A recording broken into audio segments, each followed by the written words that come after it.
राधे कृष्णा महाराज जी। राधे राधे। महाराज जी, एक साधक ने प्रश्न किया है हाँ जी।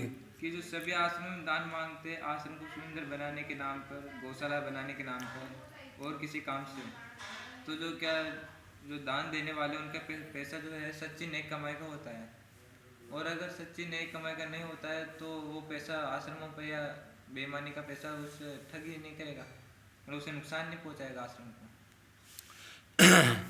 देखो, ये तो शास्त्र सम्मत कर्म में तो यही लिखा है, दान शुभ कमाई का हो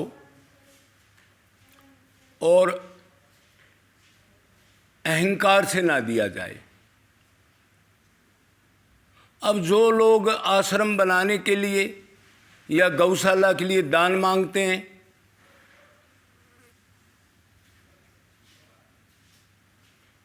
तो एक तो जो बढ़िया संत होता है वो जल्दी से आश्रम या गौशाला इस टाइप के कर्म लौकिक करता नहीं है। वो तभी करता है जब काफ़ी टाइम के बाद 5, 7, 10 आदमी उसके पास ऐसे हों जिनको भूख लगी हो, तत्व ज्ञान हो गया, भगवान प्राप्ति के लिए उनके अंदर व्याकुलता पैदा होगी, तब वो सोचता है ये पूर्ण वैराग्य त्यागी इनके लिए छोटा मोटा स्थान हो जाए। तो इतनी देर में 5, 7, 10, 5 आदमी तो उसके साथ जुड़ भी जाते हैं और वो भगवान के आश्रित भी रहता है। तो अच्छा संत है वो किसी से ये नहीं चलते फिरते से किसी आदमी से बगैर इंक्वायरी करे या बगैर उसकी श्रद्धा हो या बगैर उसका तत्व ज्ञान भगवान में खिंचाव नहीं है, ऐसे भोगी आदमी से दान ले ले। असली संत ऐसे नहीं करता। जो दूसरे हैं जो नीचे फोन नंबर कथावाचक वगैरह ज़्यादातर, और दूसरे लौकिक संत हैं, कॉलेज बनाने वाले, स्कूल बनाने वाले, गौशाला खोल कर बाद में उसकी केयर ना कर कर गौओं को रोक के बेचारियों को दुखी करके मारना, ऐसे ऐसे धंधे तो इधर वृंदावन में भी चल रहे। वो ऐसा कर्म कर सकते हैं, कोई भी आओ भाव को भाव का कैसा भी धन हो उससे मांग ले ना। तो असली संत मांगता नहीं, उसके पास वैसे ही भगवान के आश्रित रहता है, ज़्यादा पंगा नहीं लेता। वो चाहता है भगवान नाम जब ध्यान करके बस परमात्मा में लगे और लौकिक कर्मों पर ध्यान नहीं देता। वो स्कूल, गौशाला, अनाथ आश्रम, अन्न क्षेत्र वगैरह ये लौकिक कर्म है, ये बाण बढ़ाई वाले हैं। संत कह दो या कथावाचक जो शरीर से बंधे हैं, कोई वैराग्य नहीं, त्याग नहीं, 10-20 बात सीख ली, उसको बता के आचरण कोई नहीं, और दुनिया को इकट्ठी करके फिर लूटना उनको। एक शहर से लाख, एक शहर से 5 लाख, एक शहर से 20 लाख, 10 लाख कथा का ले रहे हैं। और परमात्मा कह रहा है कि मेरे ऊपर जो पाखंड और व्यापार करता है उसका सर्वनाश हो जाएगा, उसको अधोगति में डालता हूं। अरे उसको जरूरत क्या है? जब भगवान उसका योगक्षेम करेगा, वो उसके आश्रय पर बैठा है, उसने तब भगवान के लिए व्याकुलता, रोना, छुप करके एकांत में अपने अंतकरण शुद्ध किया है, उससे भगवान कराएगा तो वो आश्रम बन जाएगा, ना कराएगा तो उसको मांगने की जरूरत नहीं। वो तो अपने बात ऑटोमेटिक, वो चाहता नहीं है, लेकिन भगवान ही ये सोचे चलो इसके हाथ से कुछ करा दूँ तो थोड़ा बहुत हो जाएगा। उसको ये चीज़ें बनाने का लालच नहीं होता कभी।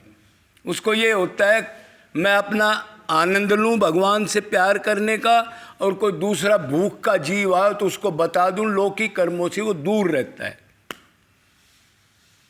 ये तो आपने देखे ना कितने लोगों ने कितने आश्रम बनाए, कहाँ जेलों में घूम रहे हैं वो। ये दुर्गति होती क्या?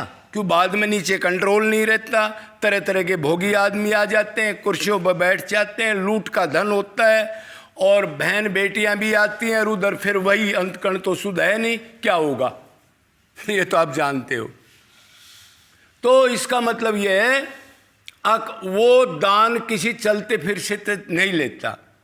अगर वो ऐसा दान लेगा, कोई मुर्गी फार्म वाला है, कोई दारू पीने वाला है, कोई चोरी जारी का काम करके या कोई टैक्स चोरी करके आता है और उसका दान लेता है, तो दान शुभ नहीं होता, वो फलता नहीं, वो असली दान नहीं होता। हाँ, इतना जरूर है। अब किसी ने बहुत बुरे कर्म के धन कमा लिया और वो किसी महापुरुष को जबरदस्ती, वो चाहे नहीं तो दान कर दे, लेकिन वो महापुरुष होना चाहिए जो अपने लिए 1 रुपया भी ना चाहे, सिर्फ दूसरों के लिए वर्क करे, अपने लिए कुछ भी ना करे, उसको कहते हैं महापुरुष। मतलब उसकी कर्तव्य ज्ञात ज्ञात प्राप्त है, जो होना था उसको मिल गया, अब उसकी कामना नहीं है तो दूसरे के हित के लिए। और हित जीव का एक ही है, भगवान में लगे, और कोई हित है ही नहीं, और हितों का तो स्वर्ग फल है, उसके बाद फिर गधे कुत्ता बनना पड़ेगा। प्रेम करके असली लक्ष्य को प्राप्त करके अपने असली घर चला जाए। तो ऐसा दान मान लो वो नहीं लेता तो भी किसी ने बुरे को उससे कमाया है, तो ऐसे साधु को दान दे दोगे तो कुछ थोड़ा बहुत उसका कल्याण हो सकता है कि वो ठीक दिशा में लगा देगा। तो आपने यही पूछा था, तो मोटी मोटी बात तो बता दी, बाकी और कई बातें हैं इसमें। तो उसका बाद में दोबारा आपने क्या पूछा था लास्ट में? जो झूठ कमाई का पैसा है, इससे आश्रमों में भी नुकसान नहीं पहुंचता क्या? भाई, जो गलत पैसा है वो आश्रमों में नुकसान तो पहुंचेगा, और क्या होगा? बगैर भाव की चीज, बगैर कमाई की चीज वो आश्रमों में ले रहा है, वो ले किस लिए रहा है? पहले तो ये बात बताओ। क्या करेगा उनको? इतना ये बिल्डिंग ईंट लगा लगा तो लोग चली तो गई सारी। जिसके ज्यादा चले हुए, जिसके पास ज्यादा भीड़ हुई, देखा उनकी हालत आज तक क्या हुई है। मतलब जो पहले थे उससे भी गिर के कहाँ चले गए वो बेचारे, और उधर ऐसे ऐसे बैठ के बगैर अंतकरण शुद्धि के उधर कुकर्म होने लग गए। इतनी चीज बना ली, उसको संभालने वाला कौन? अब नीचे लोग खाने पीने लग गए, तरह तरह का दान, तरह तरह कॉन्टेक्ट बना लिए उन लोगों से। बहका तू इतना कर दे, वृंदावन में ये कर दे, तेरे को ये मिल जाएगा, वो मिल जाएगा। लोग बहक जाते हैं और फिर बाद में ये गमन होता रहता है उनका। तो उससे फायदा कैसे हो सकता है? बगैर भावों का गलत दिया हुआ दान, गलत कमाई का, वो तो देने वाले के लिए, लेने वाले के लिए, दोनों के नुकसान है।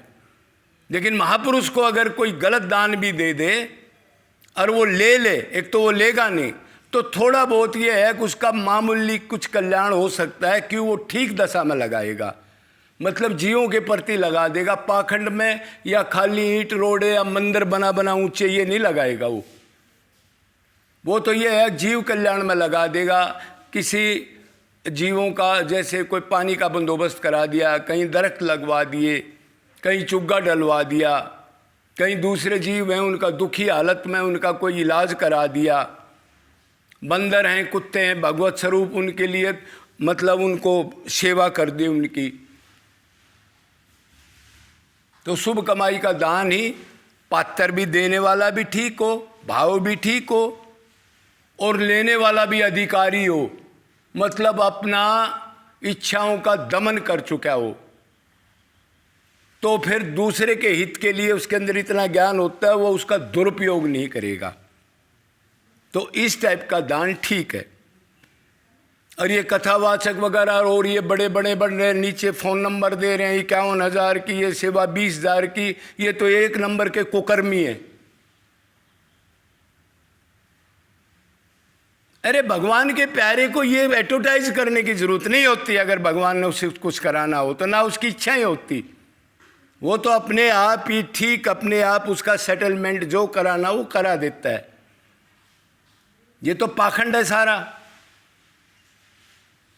बैंकों के नंबर देना, इस टाइप का काम करना, लोगों में एडवर्टाइजमेंट करना, ये कथाएं करना पैसे लेके, इनको तो उल्टी, इनको तो नर्क मिलने वाला पक्का है। क्यों? भगवान ने लिखा है जो मेरा गुणगान करता है लेकिन उसमें कोई स्वार्थ ना हो, वो मेरा प्यारा है, मेरी तरफ जीव को खींचने के लिए। और जो इसके लिए स्वार्थी हो या अपना स्वार्थ सिद्ध कर कर इस टाइप की एक्टिंग करे, मतलब ऊपर से बताए खास बात और अंदर कुकर्म भरे हों और उसका गलत यूज हो, और जीवों को भ्रमित करें, ये दान करो ये मिल जाएगा, ये दान करो ये मिल जाएगा, इससे स्वर्ग मिल जाएगा, इससे बच्चा ठीक हो जाएगा, इससे आपके घर के सारे क्लेश खत्म हो जाएंगे। तो वो तो दुनिया को पाखंड में ही लगा रहा है, कामना में लगा रहा है। तो ऐसे दुष्ट को तो नरक मिलेगा, और जो दान देते हैं उनको भी क्या फायदा है? उनको भी कोई फायदा नहीं मिलेगा, कि वो प्रैक्टिकल आदमी नहीं है, उसकी इच्छाएं पूरी नहीं हुई हैं, तो उसका कोई अंत थोड़ा ही है। फिर लोग इकट्ठे होते रहेंगे, बाद में फिर लूट खसोट चलती रहेगी, नीचे वाले भी। अब लाखों करोड़ों आदमियों को कौन कंट्रोल करेगा, इतना चेले चेली को? और फिर दुरुपयोग होगा। बोलो वृंदावन बिहारी लाल की।